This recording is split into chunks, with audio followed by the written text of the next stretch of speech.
जनतेचा. मी आत्ता आहे अरुष बारपाशी.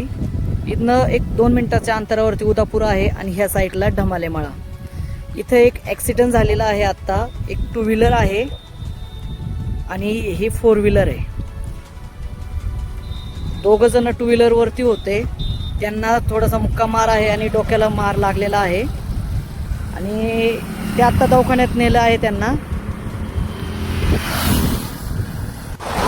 तर हा ॲक्सिडेंट झाला त्यावेळेस आपले धमालमाळ्यातले बाळू ढमाले मामा आहेत. त्यांना ह्या गोष्टी थोडक्यात माहिती आहे, तर आपण त्यांना विचारू. मामा, कसं झालं ॲक्सिडेंट आणि काय झालं? ही मोठी गाडी 4 चाकी उभी होती हां वळायसाठी हां आणि यांनी तिकून फास आले मागून. ओके. आणि यांनी टर्न मारला आणि गाडी ठोकली. म्हणजे ही जी गाडी ही उदापूरकडनं ओतूरला चालली होती? नाही मग ती ओतरूनच येत होती आणि ती बी ओतरूनच होती. ही बी म्हणजे ही मागणं येत होती 2 व्हीलर आणि पुढे होती. हा. म्हणजे ही गाडी पण उदापूर मध्ये वळणार होती. आणि ती तिकून आली, ती मागून ठोकलीला. Okay okay okay. म्हणजे यांनी टर्न घेतला तिकडं आणि ही 2 व्हीलर वाले येऊन ठोकले त्यांना. तर आपण जो ॲक्सिडेंट बोलतोय ना, त्याच्यामध्ये त्या मुलीला जास्त लागलेलं आणि त्या मुलाला डोक्याला लागलेलं आहे. ते तुम्हाला जे आत्ता व्हिडिओमध्ये दाखवलं तिथं रक्त वगैरे आहे आणि त्या मुलीला मुक्का मार आणि डोक्याला जास्त मार आहे.